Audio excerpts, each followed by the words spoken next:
our session today, which is on overcoming procrastination. Now, talking of procrastination, I think I should share my own personal story here. And I think we are all able to relate to each other's challenges a lot better when it becomes a story. So years ago, when I was in school, and I was particularly not very interested in school, not very interested in what my teachers had to say, and not very interested in most of the subjects. So I used to always be a very, very chronic procrastinator before. And probably to some extent, my children might say that I haven't lost that habit completely, because while I'm doing some work, I might sometimes come across a very funny cat video and I might send it to them. And then they would say, I thought you said you're busy. And I would say, I am busy, but that was such a cute video, I had to send it to you. So I quite understand. But then what I realized from my own experience is that it is a matter of realization which comes into the picture. Because if you look at what procrastination is, it is the action of delaying or postponing something. So basically it means to put off something intentionally and habitually for a reason which you are struggling to find. Now, it's sometimes a reason may not be something you are struggling to find. But before we get on to the reasons, I would like to first of all mention how important it is to forgive when it comes to procrastination. Because the first step that we need to remember when we are wanting to make a change here is we need to forgive ourselves for the fact that we have procrastinated in the past. For most of us, it's very, very difficult for us to forgive. I'm not sure how many of you may agree with me, but to forgive ourselves for what we could have done better or for what we have not done is extremely challenging for many of us. So when we want to overcome the challenge of procrastination, the first one or the first step would be to forgive ourselves.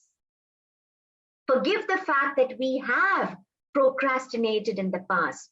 Forgive the fact that we need to work harder so as to avoid the challenges of procrastination. So the first one would be to forgive. The second one would be to find out why did we procrastinate? How can we overcome procrastination here? So how can we overcome procrastination? Recognition of the reasons that we procrastinate, like I mentioned earlier. Look out for the ways you procrastinate, including sometimes some of us, we think that, we need to wait for the right moment. We need to we need to wait for the right frame of mind. They are all excuses, I'm sorry to say. Because the fact remains that it is totally up to us to create that frame of mind to do something. Whatever we do, we need to be accountable for. It is very easy for us to find excuses. And believe me, finding excuses, I think we all are in the same boat. We all love to find excuses. But the fact of the matter is we need to be more conscious on why we look for excuses, because that enables us to overcome the reason to look at excuses. The second one is, are we organized? Are we organized enough to prevent procrastination? Some of us might be able to work well even with a cluttered table in the room, because we know where everything is exactly. But some of us are not able to. So what is your ideal working style? Do you like to have a lot of light in the room? Do you like to play some background music when you are working? Or would you like to make sure that you need to be in a very clutter-free environment? You need to have schedules. You need to have to-do lists. and also are we seeking perfectionism? A lot of us are continuously trying to achieve perfectionism. It is impossible. We can pursue excellence and quality in what we do, but perfection, no. And sometimes what can happen is we look at perfectionism in our work or what we do to such an extent that we are not able to move ahead. Because that fear of not being perfect prevents us from making that step in finding out whether we can do it. And the third thing is to adopt anti-procrastination strategies, which are simple, such as commitment. Answering your first question, how often do you perform tasks that you will have to, that you must have finished earlier? I try my best to finish things before the deadline because I feel satisfied, or else I lose my peace of mind if I don't complete it within time.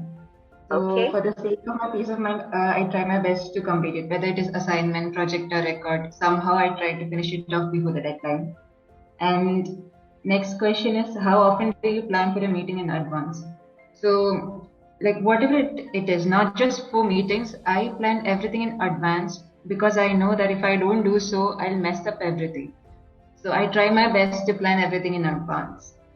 Okay. So then you asked, how prompt are you in replying to emails and phone calls? I'm very quick at replying. I don't know whether this is called impulsiveness or something. If I see a message or email or phone call, I try my best to give the reply as soon as possible. And my mom scolds me for that because I reply immediately as soon as I see the message. So she thinks that I'm always using the gadgets. Okay. So then you ask, how often do you find you are unable to finish tasks? I have a problem with me for this question. There is this Parkinson's law that I've heard about, which actually applies to me a lot. That means work expands to fill the time of completion. If you give me a task for 2 weeks, which actually could be completed by 1 week, I will take exactly 2 weeks to complete the task. That happened to me for this maths exam. I had 2 weeks for my maths exam this time, and I was a little bit overconfident, I think so. My theory exams of chemistry and physics had gotten over, and I thought I should give a little bit break to me. So I thought I'll take 5 days rest and then I'll start studying for maths. And I was struggling to finish the portions for maths. If I had started a little bit earlier, I could have finished it smoothly. And at the last moment, it was a complete mess. So I just don't want to think about that again. Then, do you make decisions quickly after receiving information? No, I don't make decisions quickly. I take a lot of time to make one decision. I think a lot. I try to get the information from source, and I take a lot of time to make a decision. It's not very easy for me to make a decision so quickly. Then do you rush to complete tasks on time, personal and professional? Yeah, if I don't usually rush. If the deadline is so close, then I'll have to rush at the last moment to finish it. Then how frequently do you say I will do it tomorrow? When it comes to things which I don't like some of my homeworks and projects which appear hard, that I procrastinate those hard things for tomorrow. I know it's a bad habit. I'm trying to work on it. What is making us procrastinate? Is it because our lack of self-belief? Is it because we are overall stressed? Do we have relationship issues? Do we have stress from work, which is affecting our decision to do what we need to do? So there could be many, many reasons, and it is well worth thinking of those reasons when we are trying to find a solution. Now, what are the repercussions of procrastination? What happens when you ignore the problem of procrastination? As I mentioned, the possibilities of developing a low self-esteem and of course a low confidence, lack of confidence, and a lack of purpose is unfortunately a huge reality when we tend to ignore procrastination. It can also affect our interpersonal relationships as well, whether it's personal or professional. So it is a problem which is a lot more significant in life than what we may imagine. It's not just about achieving something or achieving a task. No. The more and more we are focused on doing whatever we do on time and correctly, the more and more confident and self-assured and purposeful we shall feel about the life that we are leading. And of course, it can also affect our mental and physical health. Because, for example, if you have, let's say, a habit like smoking or drinking, and you are keen to overcome this issue because you know it's affecting your life, but if you keep thinking that, oh, I will think about it tomorrow, let me see what can I do, I will wait for it tomorrow, and that tomorrow sometimes never comes.